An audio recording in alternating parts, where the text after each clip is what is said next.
Bueno, entonces decía que, bueno, voy a seguir con la modalidad que teníamos en el grupo pequeño antes de armar el ciclo de conferencias y que estábamos trabajando el seminario de la angustia más a la letra, ¿sí? Esa es la perspectiva. Yo hoy voy a terminar con el seminario de la angustia. Desde mi perspectiva, el trabajo va a ser seguir a la letra, como fue antes en un grupo pequeño que teníamos antes con algunos de ustedes antes de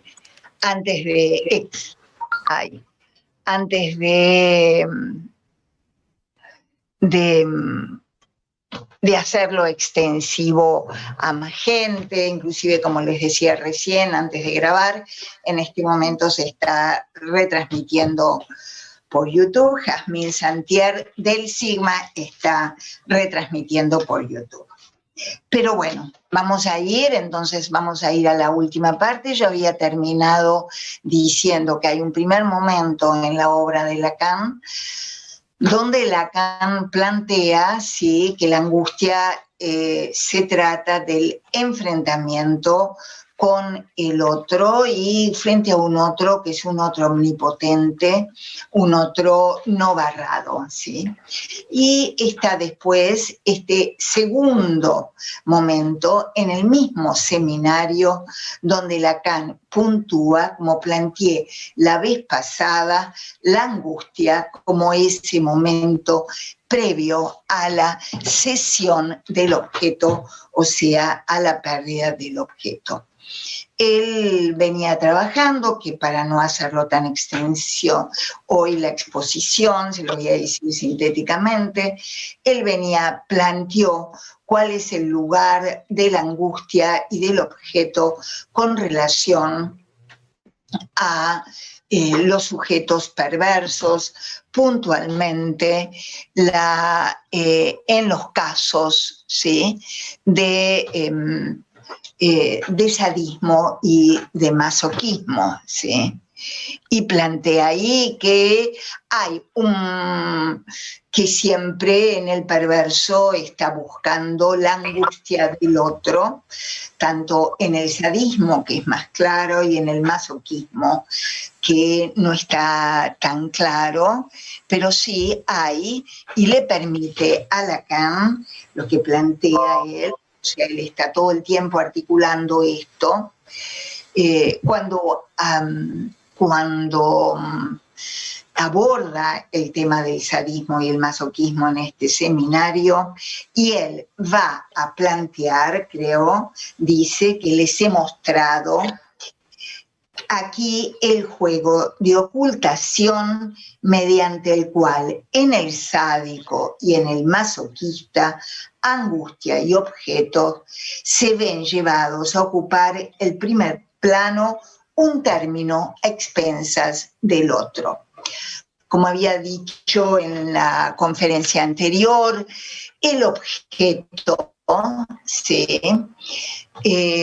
la cuestión de la angustia le va a permitir a Lacan en este seminario precisar la cuestión del objeto A, que él ya venía desarrollando desde una intervención respecto, ¿no es cierto?, en la intervención respecto a la exposición de Lagache respecto a la transferencia que está en los escritos. Él ya ahí comienza cuestionando la noción de objeto de los postfreudianos y va a seguir una línea que no va a terminar, es un momento importante el de seminario de la angustia para plantear que la relación la precisión del concepto de objeto A es un momento importante. Después él va a seguir desarrollándolo ya en el seminario 14, cuando se va a referir al objeto A como objeto plus de goce. Pero este momento es un momento muy importante en su conceptualización, y justamente esto que acabo de leerlo, ¿no?, el juego de ocultación computación mediante el cual en el sádico y en el masoquista angustia y objeto se ven llevados a ocupar el primer plano, un término a expensas del otro. Hay un juego entre la conceptualización de la angustia y la conceptualización del objeto A. Y dice Lacan, en estas estructuras se denuncia, se denuncia el vínculo radical de la angustia. Liliana, perdón, ¿podrías decirnos la página, así podemos en la seguirlo? Página 180, sí. Gracias. En la página 180. En estas estructuras se denuncia el vínculo radical de la angustia con el objeto en tanto que cae.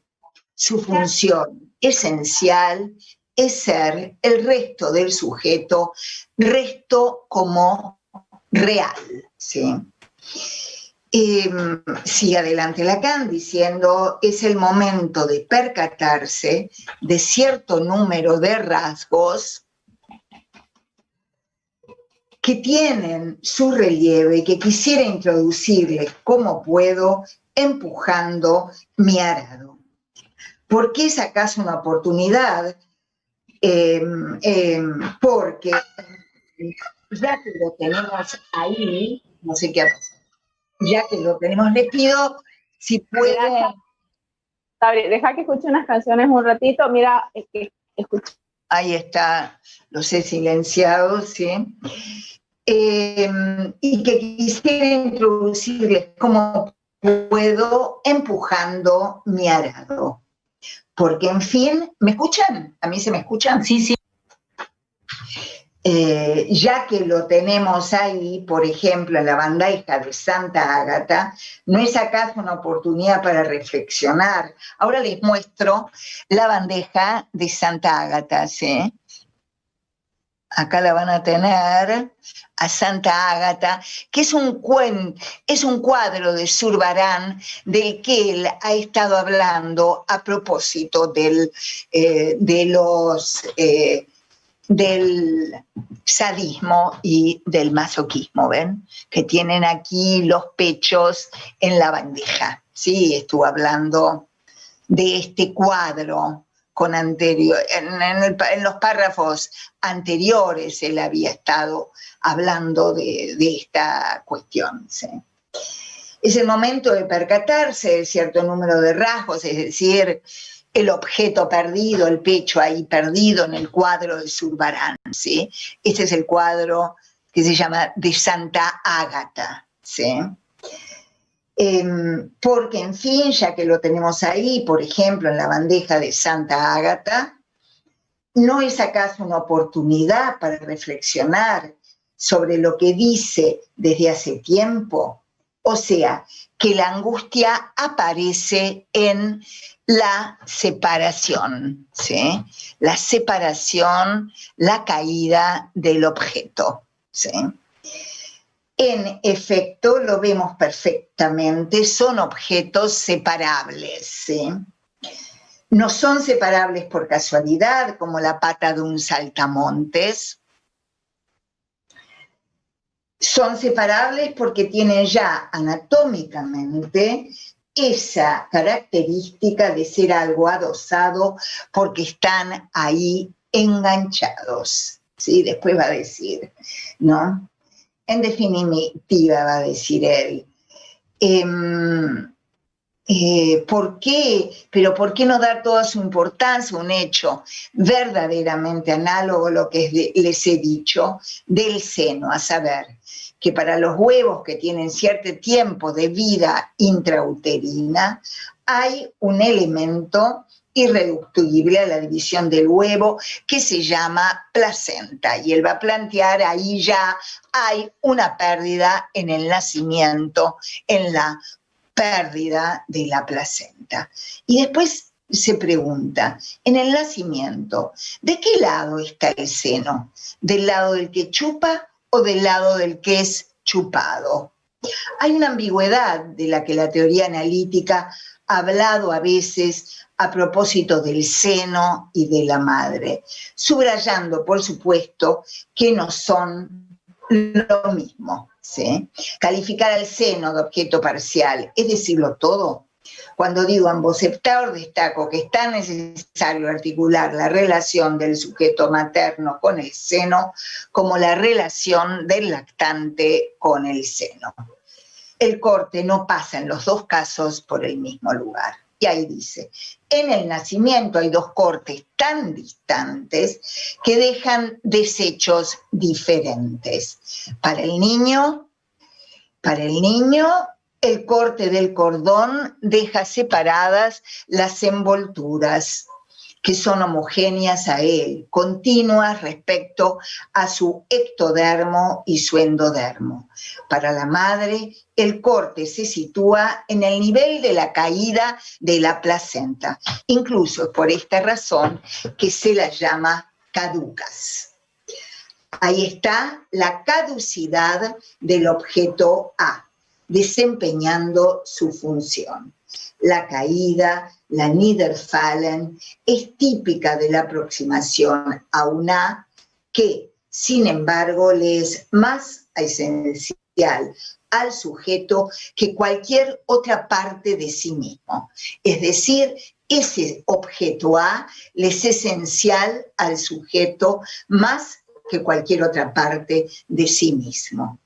Este barrido apresurado de las líneas de separación donde se produce esa caída no apunta a llevarlos enseguida a revisiones imprudentes, sino para hacerles navegar directamente hacia el nivel en el que esta interrogación se mueve, el de la castración. ¿Sí? Gracias a la percepción ultra precoz que tuvo Freud de su carácter esencial, tenemos la función de la castración. Está íntimamente ligada a los rasgos del objeto caduco. La caducidad la caracteriza esencialmente, o sea, ese objeto que se separa, ese es el objeto caduca, ¿sí? Solo a partir de este objeto caduco podemos ver lo que significa que se haya hablado de objeto parcial. ¿Sí? Bueno, ahora vamos a seguir en la página 189, ¿sí? Y ahí Lacan nos va a decir, la última vez describí aquí los tres pisos a los que corresponden los tres tiempos de la constitución subjetiva. Son, respectivamente, el goce, la angustia y el deseo. Hoy voy a avanzar en estos distintos pisos para mostrarles la función no mediadora, sino media de la angustia entre el goce y el deseo. ¿Cómo podríamos seguir comentando este momento importante de nuestra exposición, salvo diciendo lo siguiente, que les pido tomen dando su pleno sentido a los diversos términos, que el goce no conocerá al otro con mayúscula, sino por medio de este resto A. Lo que aparece, bueno, lo que adviene al final de la operación es el sujeto tachado, a saber, el sujeto en tanto que está implicado en el fantasma, donde es uno de los términos que constituyen el soporte del deseo. Entonces él lo que va a decir es lo siguiente, recuerdan el esquema de la vez pasada, no sé si lo recuerdan, que tenemos el otro dividido, eso implica la división del otro con mayúscula, implica, por un lado, la pérdida del objeto A, va a aclarar Lacan, y por el otro lado, el advenimiento del sujeto dividido. O sea, hay una correlación entre el otro barrado, la pérdida del objeto, o sea, el otro con mayúscula castrado, la pérdida del objeto y el advenimiento del sujeto dividido, del sujeto castrado, del sujeto que va a tener una relación con ese objeto perdido en el fantasma. Y ahí tenemos entonces que tenemos primero el goce, ¿sí? Después tenemos que estaríamos, cuando hablamos de goce, frente a un otro no barrado, frente a un otro con mayúscula no barrado. Después tenemos la angustia, que implica el momento del enfrentamiento con la castración del otro, con la propia castración y con la pérdida del objeto parcial, que posibilita el acceso al deseo del sujeto, diferenciando claramente el goce del deseo. El goce tiene que ver con el otro no barrado, ¿sí? Por supuesto, de alguna manera barrado, porque estamos hablando de sujetos neuróticos, no psicóticos, ¿sí? Pero en el marco de una cura y en el marco de la estructuración del sujeto, la angustia es ese momento previo a que reconozcamos al otro como barrado, a nosotros mismos sujetos como barrados, y es el momento previo a esa cesión, a esa pérdida del objeto, que es condición del acceso al deseo y al advenimiento del sujeto en tanto que barrado. Va a decir entonces Lacan, ¿sí? ¿Qué significa esto? Para esbozar la traducción de lo que designo de este modo, podría sugerir que A minúscula, adopta la función de metáfora del sujeto del goce. Esto solo estaría bien si A fuera asimilable a un significante. Ahora bien, estoy en la página 190. Se trata precisamente de lo que resiste a toda asimilación a la función del significante, y por eso precisamente simboliza lo que en la esfera del significante se presenta siempre como perdido, como lo que se pierde con la significantización. Pero precisamente este desecho, esta caída, esto que resiste a la significantización, es lo que acaba constituyendo el fundamento en cuanto tal del sujeto deseante. No ya del sujeto del goce, sino el sujeto en tanto que encuentra en la vía de su búsqueda, que no es búsqueda de su goce, ¿sí? Bueno, no sé si ha quedado claro esto. Lo que quiere decir es, el objeto A es del orden de lo real, ¿sí? Es lo que resiste a la significantización y es lo que articula la relación del sujeto con ese objeto que es real, pero que es condición para que él pueda acceder a su deseo. No es la búsqueda de su goce, es la búsqueda de su deseo. Lacan está diferenciando aquí la búsqueda, el goce, el estar anclado en el goce, que tiene que ver con el sufrimiento de los sujetos, que tiene que ver con ese penar de más, y la búsqueda del deseo, que no es sino a partir de la cesión de ese objeto A y el enfrentamiento y la aceptación del otro en tanto que barrado, del otro con mayúscula, ¿no? Es así que el tiempo de la angustia no está ausente en la constitución del deseo, aunque esté dividido, aunque no sea perceptible en lo concreto. La angustia es, pues, término intermedio, vuelve a repetir Lacan, entre el goce y el deseo, en la medida que es una vez que franqueada la angustia, fundada en el tiempo de la angustia, cómo el deseo se constituye, y esto es muy importante, ya lo vamos a ver cómo termina Lacan este seminario, cuando pensamos los tiempos de la dirección de la cura, ¿sí? Bueno, vamos a seguir. Después Lacan vamos a seguir ya más sobre el final, ¿sí?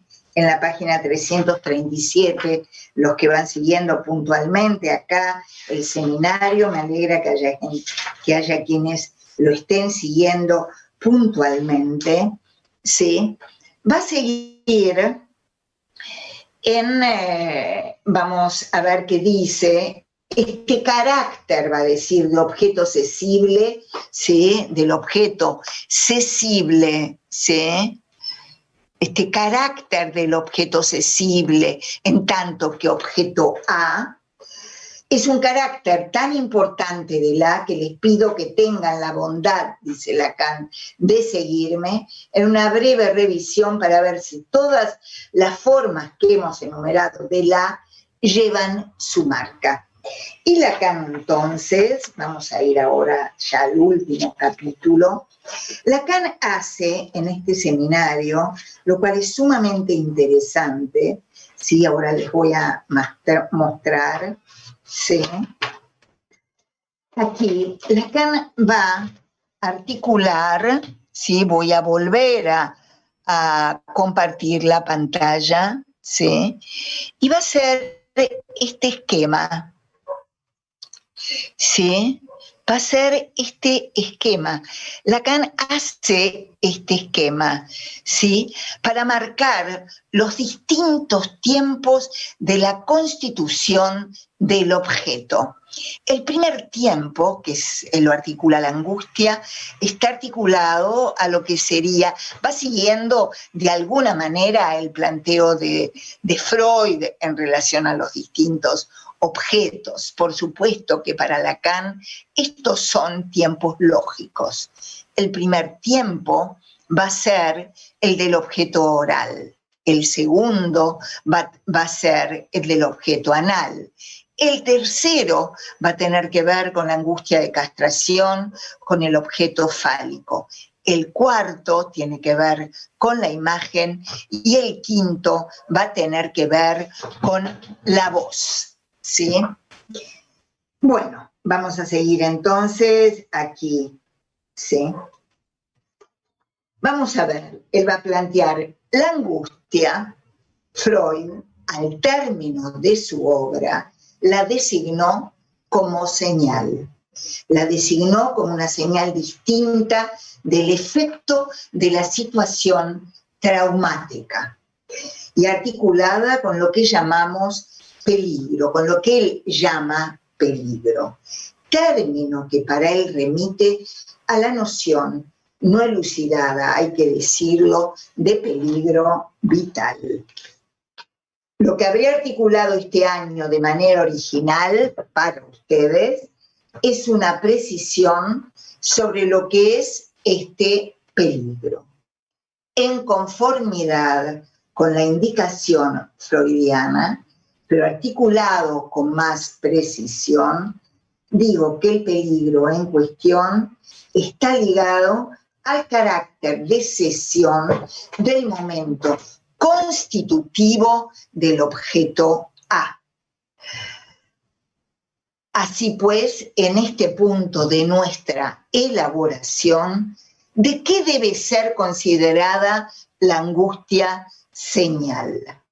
También aquí articularemos de un modo distinto que Freud el momento en que se pone en juego la función de la angustia, ¿sí? Quien quiera después que le vuelva a compartir este esquema, esta especie de pizarrón virtual que tenemos, lo vuelvo a subir, pero espero que lo hayan podido, que ya no sea necesario, ¿sí? Sigo entonces aquí. Entonces,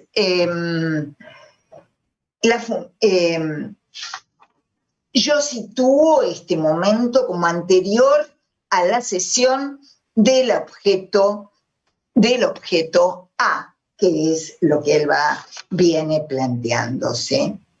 Al igual que la necesidad de su articulación obliga a Freud a situar algo más primitivo que la situación de peligro. En efecto, la experiencia nos prohíbe que no lo hagamos, ¿sí? Como ya se los anunció a ustedes en el seminario de hace 2 años, la angustia se manifiesta sensiblemente como relacionada de forma compleja con el deseo del otro. Ya en este primer abordaje indiqué que la función angustiante del deseo del otro está vinculada a lo siguiente. No sé qué objeto A soy yo para dicho deseo.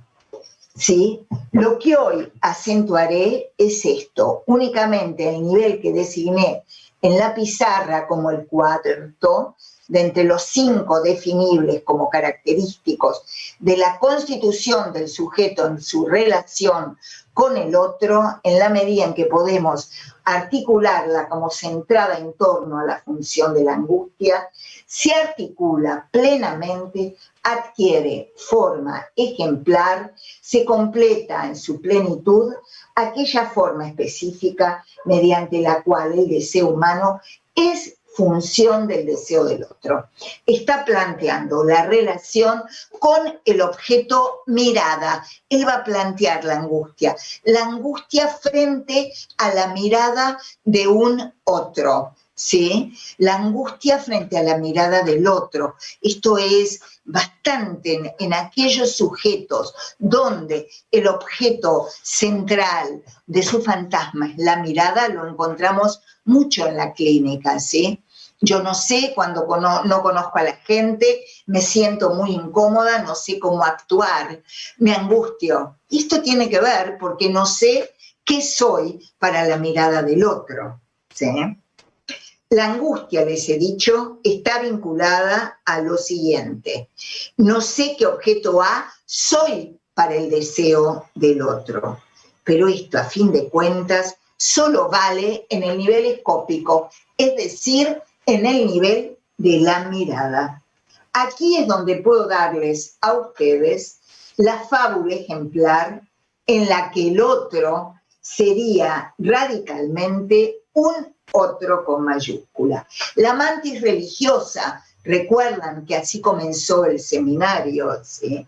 De deseo voraz con la que no me vincula ningún factor común, ¿sí? Cuando tenemos frente a ese otro sin barrar el punto frente a la mirada de un otro que no me refleja, cuando no me reflejo en el espejo del otro, aparece la angustia, dice Lacan. No sé qué objeto soy para el otro, porque desde el esquema óptico, ustedes recuerden, yo me veo para la mirada del otro, yo soy eso, soy una basura, soy hermosa, soy divina, soy fantástica, soy, no es cierto, soy hermosa, ¿sí? Soy un bomboncito, pero cuando no sé qué soy para ese otro, cuando en la mirada vidriosa de esa mantis religiosa el sujeto no se puede ver en el espejo del otro, aparece la angustia,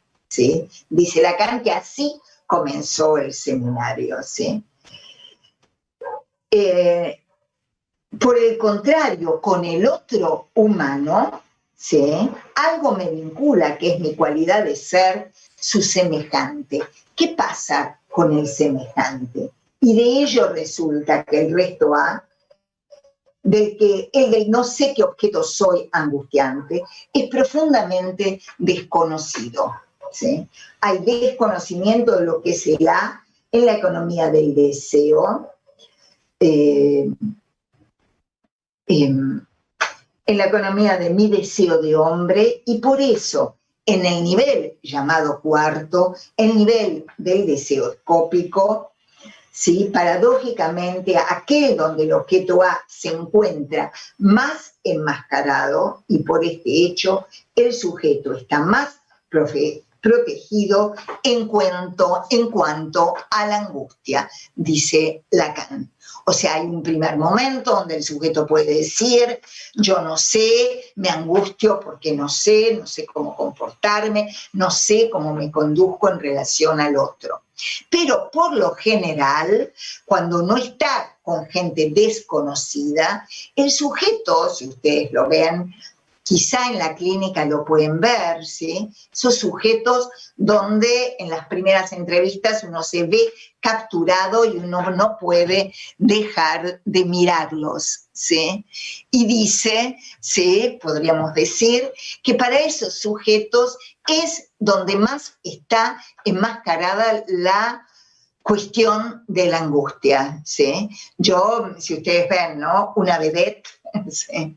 Podríamos decir, una vedette, ¿sí? Una modelo, donde podríamos pensar que hay algo con la mirada del otro que me satisfago absolutamente, con la mirada del otro que sería un otro semejante, ¿sí? Con la mirada que del otro que seduzco, ¿sí? Aparece la angustia como lo menos en esos sujetos, cuando se refieren a un otro humano, aparecería en esos casos como como más enmascarada la angustia. Es un hecho que en algunos sujetos la angustia aparece cotidianamente y no necesariamente porque sean fóbicos, y hay en otros donde la angustia está más escondida. Por ejemplo, podríamos decir en una vedette, ¿sí?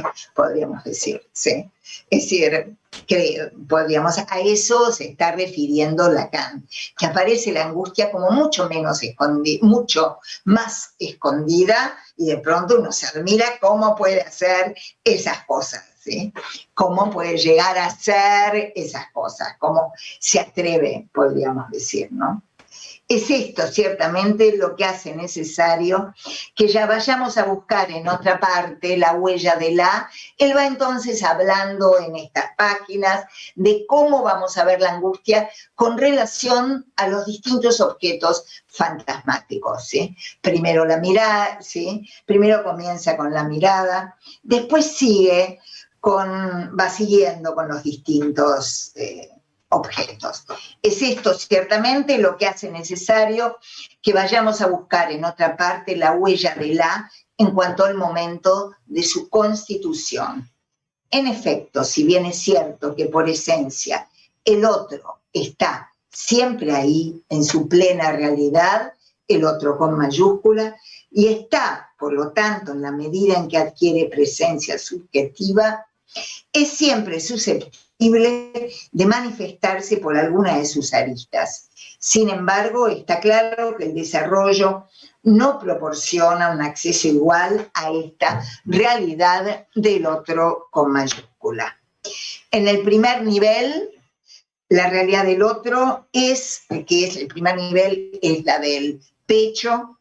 La realidad del otro es presentificada por la necesidad, como queda bien claro, en la impotencia original del lactante. Solo en el segundo nivel, con la incidencia de la demanda del otro, como cuando hablamos de objeto anal, se desprende algo que, hablando con propiedad, nos permite articular de un modo complejo la constitución de la respecto a la función del otro como lugar de la cadena significante. Pero hoy no quiero abandonar el primer nivel, el nivel llamado oral, sin indicar claramente que allí la angustia ya aparece antes de toda articulación en cuanto tal de la demanda del otro que tiene que ver con el nivel de lo anal.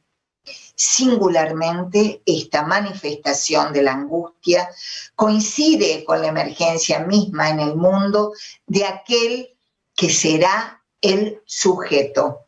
Esta manifestación es el grito, ¿sí? Perdón. Es el grito, ¿sí? Ahora bien, la función del grito ya la situé hace tiempo como relación no original, sino terminal, con lo que debemos considerar que constituye el corazón mismo de ese otro con mayúscula, en la medida en que éste alcanza para nosotros en un momento dado la forma de nuestro prójimo. Les ruego por un instante que se fijen en la paradoja que conjuga aquí el punto de partida de este primer efecto de pérdida, de cesión del objeto, que es el de la angustia, con lo que será al final algo así como su punto de llegada. La diferencia es que con el grito que se le escapa al recién nacido, él nada puede hacer al respecto. Ahí ha cedido algo y ya nada lo vincula a ello. No es como el momento previo de la cesión del objeto, el momento del grito, que después le vincula al sujeto en el fantasma, se vincula con ese objeto en el fantasma que estructura su deseo, sino que en el momento del grito ha perdido algo. Estamos frente al momento en que el sujeto se vuelve sujeto humano, ¿sí? Y tenemos que ha perdido, es el ombligo del sueño, ha perdido, ya ha encontrado el significante, se ha perdido como viviente y ya no recupera nada de esto. ¿Soy acaso el primero, dice Lacan, en destacar esta angustia original? Todos los autores lo han hecho, ¿sí? Bueno, seguimos diciendo la angustia fue elegida por Freud como señal de algo. Este algo no debemos reconocer aquí su rasgo esencial en la intrusión radical de algo tan otro para el ser vivo humano como constituye ya para él el hecho de pasar a la atmósfera. Sigue hablando del nacimiento, ¿sí?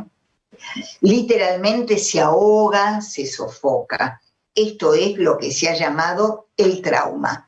No hay otro. El trauma del nacimiento, que no es separación respecto de la madre, sino aspiración en sí de un medio profundamente otro.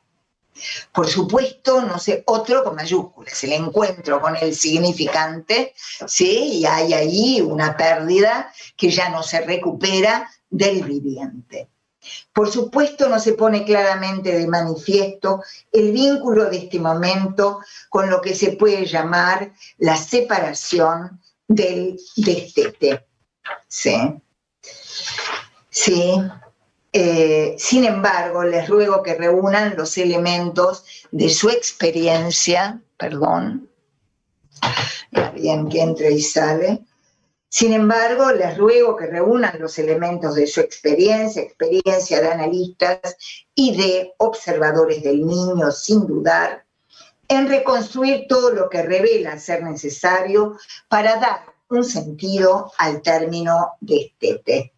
Digamos que la relación del destete con este primer momento no es una relación simple, una relación de fenómenos que se recubren, sino más bien alguna relación de contemporaneidad.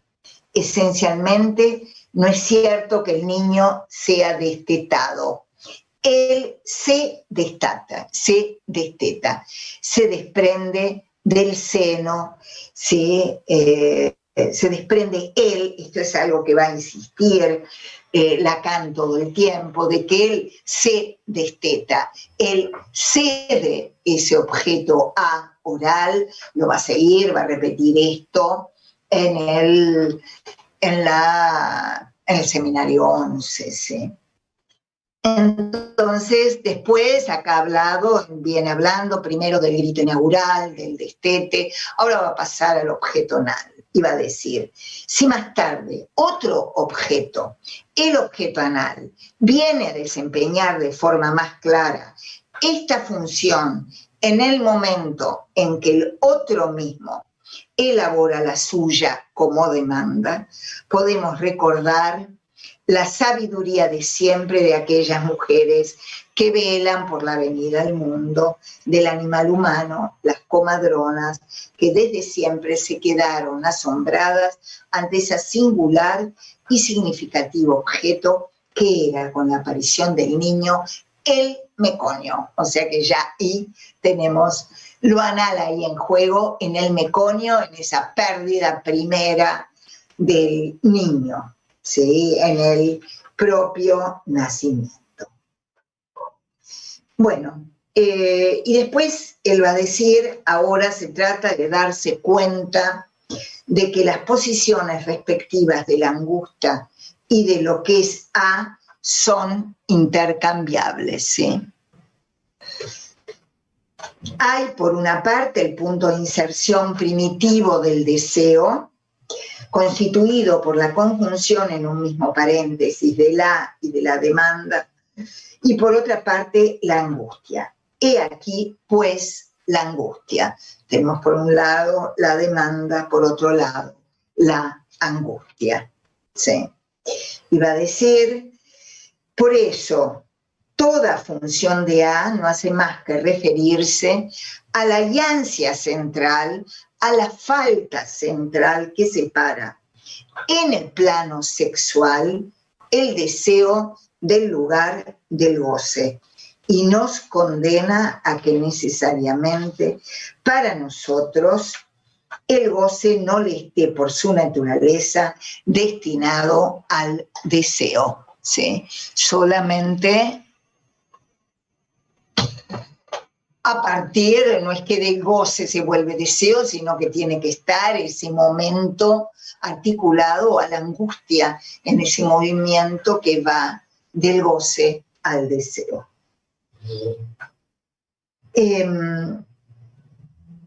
Esto lo hemos descubierto como el tope, ¿sí? Que llamamos angustia de castración. Pero ¿por qué no deseo de castración? Ahora ya estuvimos en el nivel oral, anal, y ahora pasa al nivel fálico. ¿Por qué no deseo de castración? Ya que en la falta central que separa el deseo del goce, allí también está suspendido un deseo, ¿sí? Cuya amenaza para cada uno no está hecha sino de su reconocimiento en el deseo del otro, con mayúscula. En el límite, el otro con mayúscula, cualquiera que sea, parece ser en el fantasma el castrador, el agente de la castración. Sin duda, las posiciones son aquí diferentes en el hombre y en la mujer. En el caso de la mujer, la posición es más confortable porque la cosa ya está hecha, ya nos lo dice Freud, ¿sí? La mujer ya entra castrada desde el punto de vista freudiano. Esto es también lo que vuelve mucho más especial su vínculo con el deseo del otro con mayúscula. La singular observación del pensador Kierkegaard, que la mujer está más angustiada que el hombre, es, creo yo, profundamente acertada. ¿Cómo sería esto posible si en el nivel central fálico la angustia no estuviera hecha precisamente de la relación con el deseo del otro con mayúscula? El deseo, en tanto que es en su corazón deseo de deseo, ¿sí? El deseo es deseo de desear, deseo de irme del goce para acceder al deseo, o sea, tentación, nos remite a esta angustia en su función más original. La angustia en el plano de la castración representa al otro con mayúscula. Si el encuentro con el doblegamiento del aparato nos da aquí el objeto bajo la forma de una carencia, ¿sí? De la carencia del falo. Tendré que recordar lo que la tradición analítica confirma, de lo que estoy articulando. Entonces dice, ¿quién nos da el primer ejemplo de la castración atraída, asumida, deseada en cuanto tal, sino Edipo. Bueno, lo que habla es que siempre, esto lo va a seguir insistiendo, que siempre en el sujeto hay deseo de castración.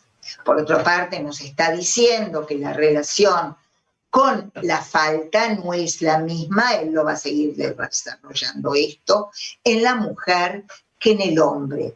Pero sí lo que hay es deseo de castración, porque esto alivia, ¿sí? Esto implica el acceso al deseo, y después pasa a hablar él, muy sintéticamente les voy a decir, de Edipo, para pasar a hablar justamente y volver al cuarto nivel. El tercero era de la castración fálica, del que está hablando, de las posiciones diferentes respecto a la castración que tiene que ver con lo fálico de la mujer y del hombre. En este punto es absolutamente freudiano, para pasar al cuarto nivel, que tiene que ver con la visión, con la vista. Y habla de Edipo, ¿sí? Y habla de Edipo, que justamente lo que quiso Edipo fue ver, tuvo que ver con la visión, y de ahí se encontró con lo que él no quería ver, que era lo que él había cometido, ¿sí? Y que finalmente termina arrancándose los ojos, y la angustia tiene que ver con enfrentarse con sus propios ojos, con ese objeto A que debería haber estado perdido, ¿sí? En el suelo, ¿sí? Él se arranca los ojos por un deseo de castración, frente a haber querido saber, frente a haber visto lo que había hecho, que era justamente transgredir la castración. Él asume la castración arrancándose los ojos. Aquí es la diferencia entre visión y mirada. Recuerden, ¿sí? La visión tiene que ver con la no castración, podríamos decir, en el plano escópico, en el plano de la mirada, y la mirada es el objeto que se pierde. Y en Edipo, lo que le aparece a él son sus propios ojos, es la propia mirada en el lugar que debería faltar, porque él justamente no transgredió la castración, ¿sí? Justamente por eso tiene que arrancarse los ojos, y aparece el objeto A, en lugar de estar perdido, le aparece desde fuera, ¿sí? Digamos, no tiene que ser necesariamente la pérdida del objeto A mirada tan sangriento, nos dice Lacan, como fue en Edipo, ¿sí? La pérdida del objeto mirada puede ser transitado en el marco de un análisis, ¿sí? Seguramente para una persona, un sujeto, una mujer que ha tenido que siempre estar convocando la mirada del otro, esto puede estar muy agotador, ¿sí? Y finalmente, en lugar de hacerse 15 cirugías estéticas, podemos decir que un análisis puede perder su fijación al objeto mirada y tener que complacer la mirada del otro de una manera menos sangrienta que en Edipo. Pero en Edipo quizá tenemos el extremo de lo que sería el goce, la relación con el otro no barrado, ¿sí? ¿Sí? Eso es lo que hace Edipo, y él desea ver eso, y ahí finalmente puede realizar en un acto ese deseo de castración al arrancarse sus ojos. ¿Sí? Y la angustia le aparece con sus propios, al tener ese objeto, el objeto mirada, no perdido, sino ahí desde sus propios ojos. En el suelo también estaba esto, en lo que habíamos visto en el cuento de Hoffmann, ¿sí?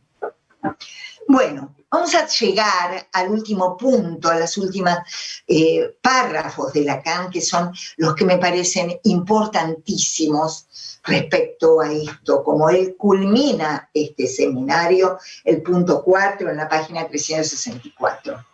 El deseo, en su carácter más alienado, más profundamente fantasmático, es lo característico del cuarto nivel, del nivel de la mirada.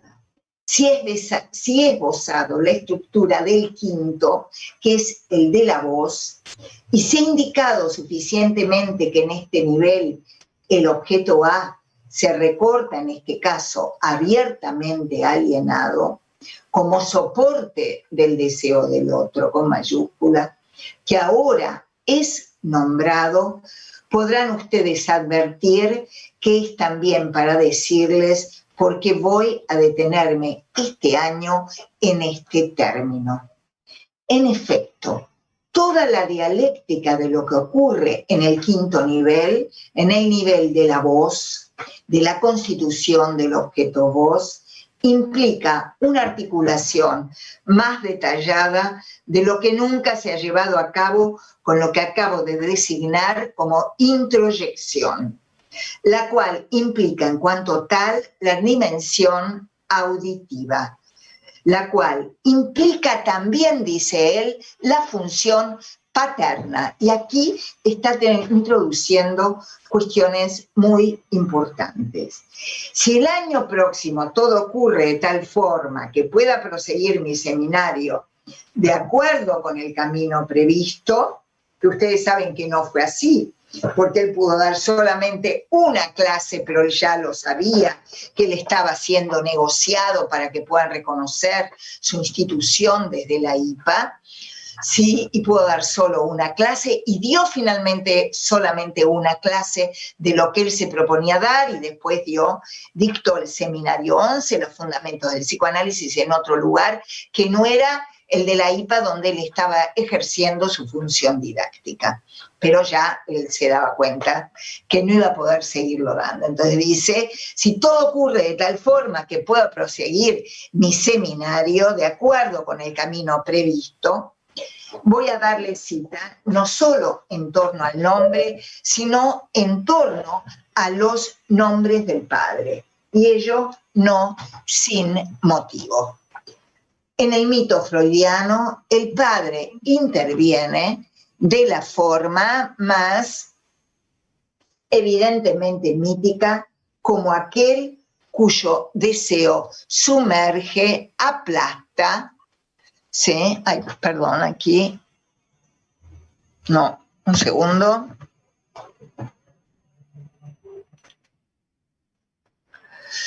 ¿Sí? De la forma como aquel cuyo deseo sumerge, aplasta, se impone a todos los demás. ¿Acaso no hay ahí una contradicción obvia con el hecho evidentemente dado por la experiencia de que por esta vía es muy distinto lo que se produce, o sea, la normalización del deseo en las vías de la ley? ¿Es eso todo? La propia necesidad de mantener el mito junto a lo que nos indica y nos hace perceptible la experiencia, incluso en los hechos que tantas veces sopesamos de la carencia de la función del padre, ¿sí? Que tantas veces nosotros hemos, ¿sí? Que tantas veces, ¿acaso, a ver, un segundo, acaso no atrae nuestra atención hacia algo distinto, hacia lo siguiente, que en la manifestación de su deseo, el padre, por su parte, sabe a qué se refiere dicho deseo. Él está articulando aquí lo que él después va a desarrollar en el seminario 22, que padre es aquel que está atravesado él mismo por el deseo y ha hecho de su mujer su objeto causa, su objeto A. Quiere decir que el padre es aquel que está atravesado por el deseo y que lo sitúa en relación a una. Ese es el padre que puede ejercer plenamente la función paterna, lo dice Lacan aquí. Contrariamente a lo que anuncia el mito religioso, el padre no es causa sui, o sea, no es causa de él, sino sujeto que ha ido lo suficientemente lejos en la realización de su deseo como para reintegrarlo a su causa, cualquiera que ésta sea, a lo que hay de reductible en la función da. O sea, padre, en tanto que padre como lo plantea Lacan, es un padre que está causado por su objeto, ¿sí? Que ha podido ubicar el objeto que lo causa. Es un padre deseante. Esto es lo que nos permite articular en el principio mismo de nuestra investigación, sin eludirlo en forma alguna, que no hay ningún sujeto humano que no deba situarse como un objeto finito del que penden deseos finitos, los cuales solo adquieren el aspecto de infinitizarse en la medida en que al abedirse los unos de los otros, cada vez más lejos de su centro, alejan al sujeto cada vez más de cualquier realización auténtica, ¿sí? O sea, cuando los objetos se infinitizan, alejan al sujeto de cualquier realización auténtica. Esto es importante, porque en nuestros tiempos, donde el nombre del Padre, ¿sí? Hay algunos aquí que son alumnos de la facultad y lo hemos estado viendo, ¿sí? Donde el nombre del Padre fracasa, justamente el objeto no se sitúa claramente, el objeto del fantasma no se sitúa claramente, no está articulado el sujeto a la pérdida, los objetos se infinitizan, se pretende siempre un objeto que venga a completar la falta, objeto tras objeto, ¿sí? Y en esa infinitización, es en esa búsqueda incesante de un objeto que complete al sujeto, aleja absolutamente de cualquier realización posible al sujeto, cualquier realización auténtica de su deseo, ¿sí?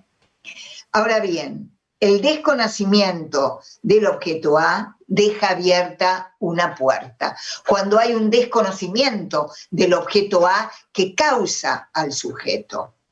Lo sabemos desde siempre, ni siquiera hay necesidad del análisis para mostrárnoslo, porque creo habérselos podido indicar en un diálogo de Platón, el banquete. ¿Recuerdan el banquete? Cuando viene Alcibíades a decirle a Sócrates que lo ama. Y Sócrates le dice, no es conmigo, es con él, con Agatón, ¿sí? No soy yo, ¿sí? No es conmigo, no amas en mí, yo solo soy el agalma de ese objeto que es causa de tu deseo. Lo que hace Platón es señalarle cuál es el objeto del deseo a Alcibíades, ¿sí? No es conmigo, es con él. ¿Sí?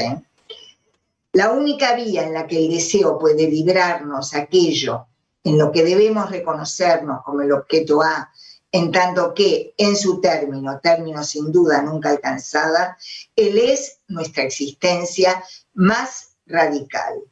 Solo se abre situando a A en cuanto tal en el campo del otro. Tenemos que situar al objeto A en el campo del otro para ubicar nuestro deseo.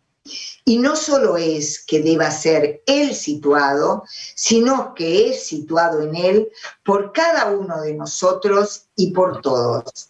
Es nada más ni nada menos que la posibilidad de la transferencia. ¿Sí? La posibilidad de la transferencia es eso.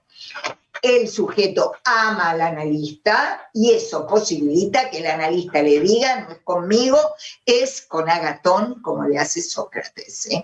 Y es la posibilidad de la transferencia, porque en el amor de transferencia y en la base del amor de transferencia está el objeto A, del cual el analista es solo el agalma, cumple la función del agalma, así lo llama Lacan al comienzo, después lo va a llamar semblante del objeto A. La interpretación que damos apunta siempre a la mayor o menor dependencia de los deseos de los unos respecto de los otros, pero esto no es enfrentarse a la angustia. No hay superación de la angustia sino cuando el otro con mayúscula se ha nombrado. No hay amor sino de un nombre, como cada cual lo sabe.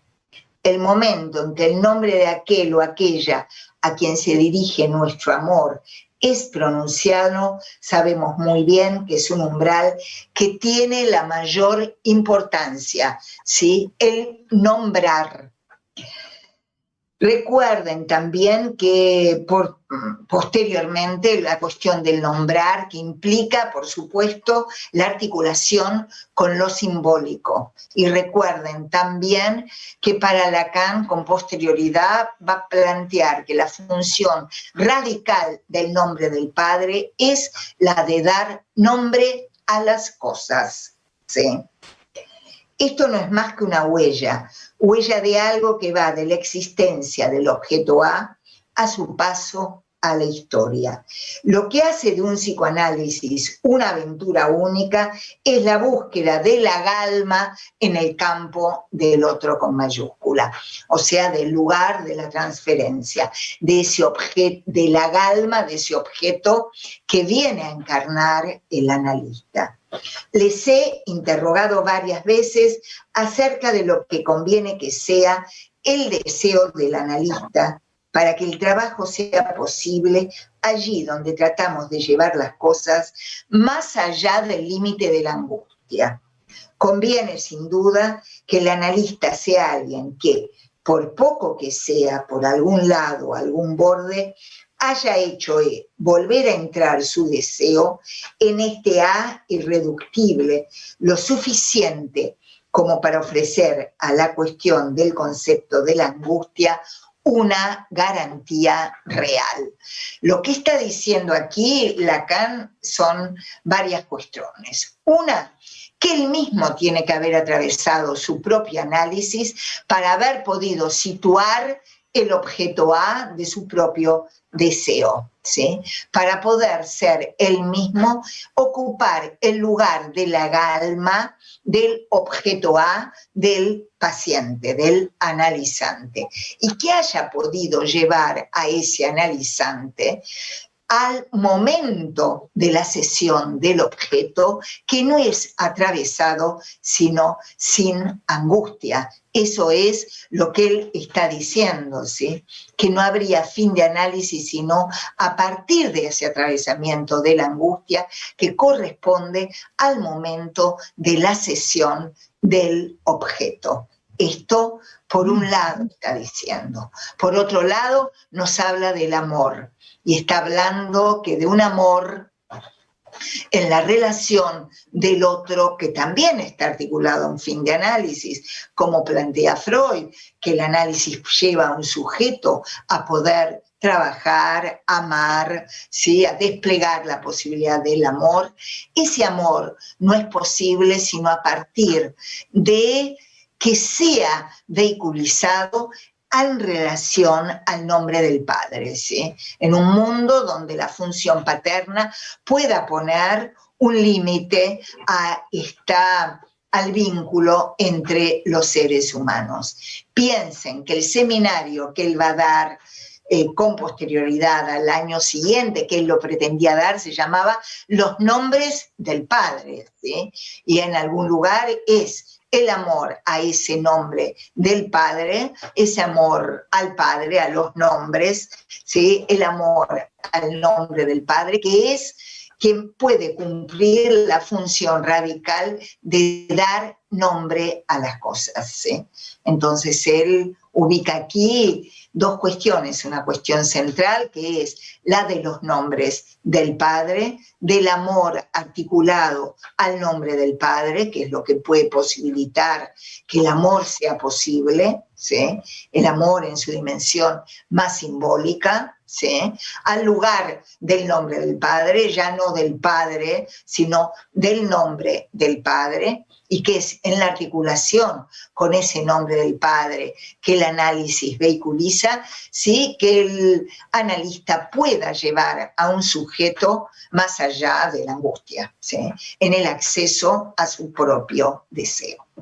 Bueno, hasta aquí, y aquí terminamos. Así termina este seminario.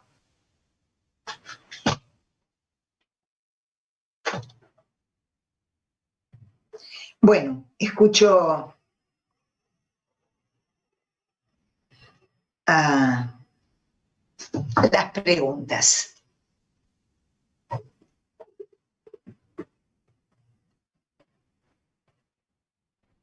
Que aclaro, quizá quisiera aclarar, vehiculiza, ¿no es cierto?, en cierta dimensión regulatoria el nombre del Padre, no es que un análisis conduce a un sujeto a ir más allá del Padre, ¿sí? Habían algunos que me habían...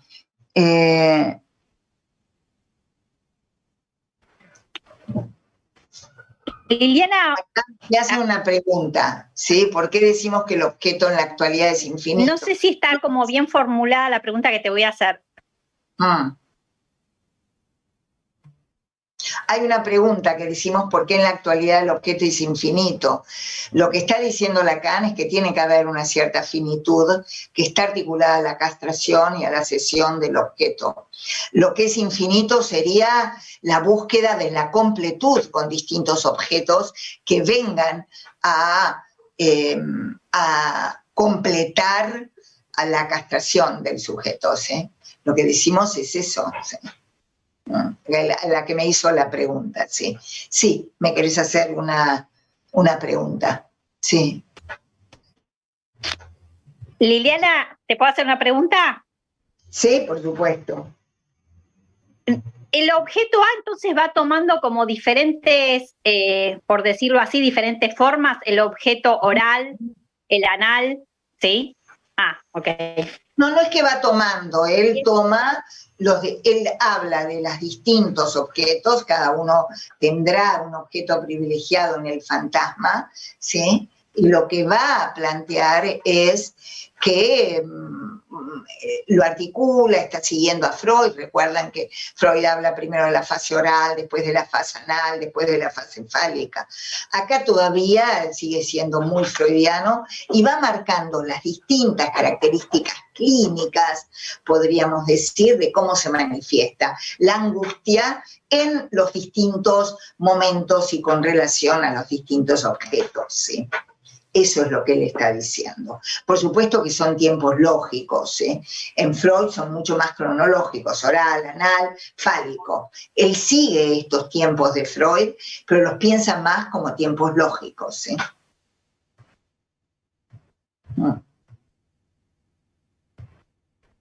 ¿Sí? No sé si aclaró tu pregunta, ¿no? Habían algunas preguntas que me habían escrito por email, ¿sí? Si quieren, Esther, que habías hecho esas preguntas por email. ¿No está? Sí. ¿Está? Que me parecían muy interesantes. Hay acá una pregunta, ¿sí? La diferencia entre mirada y visión. Visión tiene que ver con el órgano, la mirada tiene que ver con el objeto y es lo que se pierde, ¿sí? Es el objeto que se pierde, ¿sí? La visión tiene que ver con la función y tiene más que ver con la totalidad. El objeto mirada es lo que se pierde. Bueno, Esther, sí, que ibas a hacer unas preguntas, sí. El problema es que estoy desconectada, Liliana. Quiero leer la pregunta y no puedo en este momento. Ah, bueno, me habían preguntado que había quedado si el objeto estaba detrás o antes. Ah, sí, recuerdo. Y es algo que abordamos la vez pasada, ¿sí? Que el objeto, lo que decimos es cómo es que el objeto cuando es objeto de deseo está detrás, cuando es el objeto de la angustia está delante, ¿sí? Esto es como en Edipo, que lo tiene ahí delante, ¿sí? Para que esté detrás, para que haya deseo, tiene que estar detrás. Implica la pérdida de ese objeto que causa el deseo. La retomo porque me pareció una pregunta importante, ¿sí? Al de aclarar, ¿sí? Que tiene que ver con eso. Retomo esa pregunta que me hiciste por mail, Esther, porque me parecía importante aclararlo. ¿Sí? Sí.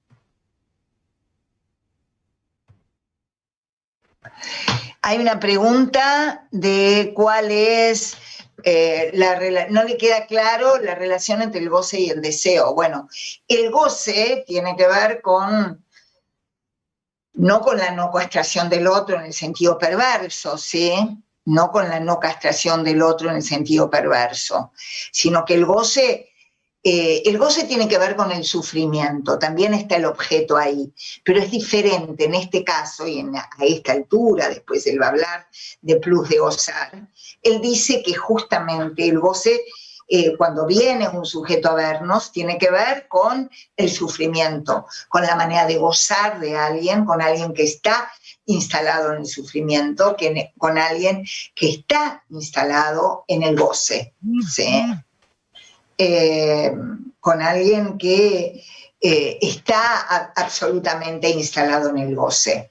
El goce tiene que ver con el sufrimiento y paralelamente a esto tiene que ver con una dimensión del otro con mayúscula, de un otro no barrado, donde su sufrimiento, podríamos decir, completa, no es preciso, no está bien teóricamente, pero en términos muy sencillos tendría que ver con que el sufrimiento del sujeto, con que el objeto A está taponando al otro con mayúsculas, y eso constituye el goce, está instalado, ¿sí?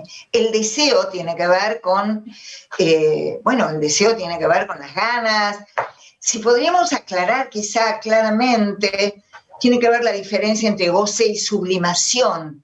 Es decir, ¿qué hablamos de sublimación? Sublimación tendría que ver con una satisfacción no sufriente, ¿sí? Hay una relación al objeto diferente. Es distinto si alguien está secuestrado, como un caso que tal vez algunos conocen, secuestrado en la voz de la madre, ¿sí? Está sufriendo con relación a la voz de la madre. Y otra cosa es que en el análisis pueda convertir esa relación al objeto voz, haga música, ¿sí? Esto tendría que ver con el deseo, ¿sí? Y no sé si se aclara la persona que me hizo la pregunta, ¿sí? El goce tendría que ver con un sufrimiento secuestrado en una voz, que puede ser algo fantasmático, ¿sí? Que el objeto A, ese objeto voz, sea en ese sujeto causa de deseo. Es distinto que alguien se la esté teniendo atracones en lo que hablamos, una fijación de goce al objeto oral, que sea cocinero, ¿sí? Que articule un deseo en relación al objeto A oral. Es diferente, ¿sí? ¿Sí? No sé si aclaró la pregunta de lo que... Sí. Sí. Karina me dice que sí, que le aclaró la pregunta, sí. Parece muy importante cómo termina este seminario, con la cuestión de los nombres del Padre, de que no hay un solo nombre del Padre, que hay los nombres del Padre, que el nombre está ligado al amor, bueno, que no es un amor, digamos, casi tomando un término religioso, pero que el nombre está ligado al amor, en tanto que lo simbólico y lo imaginario, ¿sí? La cuestión de los nombres del Padre, ¿sí? Orientadores del deseo, ¿no? Y que no hay un solo nombre del Padre, sino que están los nombres del Padre orientando el deseo, ¿sí?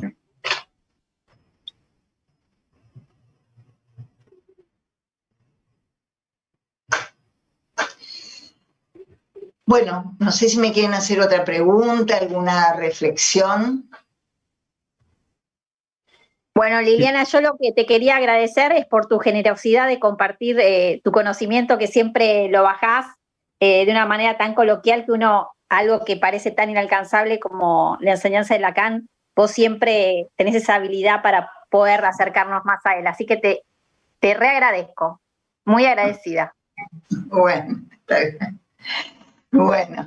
Bueno, ¿alguna pregunta más?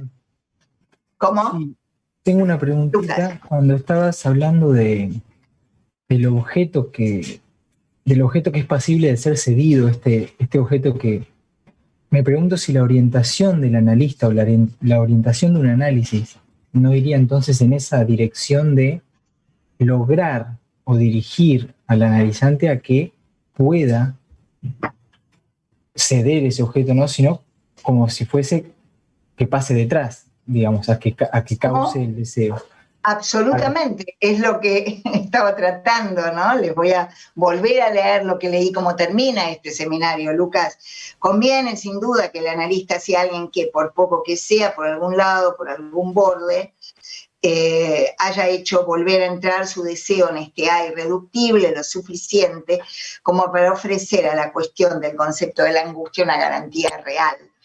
Pero bueno, lo que está queriendo decir es eso, efectivamente, ese es el lugar en este momento del análisis para Lacan, ¿sí? El analista como agalma, acá lo llama agalma, después lo va a llamar semblante de objeto A, va a posibilitar a partir del acto analítico que el sujeto pueda ceder ese objeto atravesando la angustia. Por eso dice, la angustia le puede dar a la cuestión de la angustia una garantía real, ¿sí? Una garantía real, y no por nada está hablando de lo real, ¿sí? Pero efectivamente, Lucas, es esto, es lo que he intentado, sintetizaste, lo que he intentado transmitir en esta línea, en estas clases, ¿sí? Efectivamente. Ese es el camino, el pasar del goce al deseo, sí, atravesando la angustia de la cesión del objeto, a partir y no sin la transferencia, ¿sí? Es la transferencia lo que va a posibilitarlo, ¿no? Así, un análisis no va a ser nunca sino a partir de la repetición en transferencia.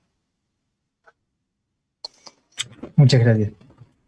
Liliana, te quería preguntar, que ahora que lo decís, estaba pensando, sesión que no sería posible sino hasta que primero uno puede identificar y el paciente, luego, digamos, uno, digo, como analista, atravesar, ¿no?, el análisis propio, pero después, digo, el paciente y conducirlo a eso, que puede identificar primero cuál fue ese objeto, porque si no, ¿no? Claro, pero siempre no lo sabemos previamente al momento de la transferencia, ¿sí?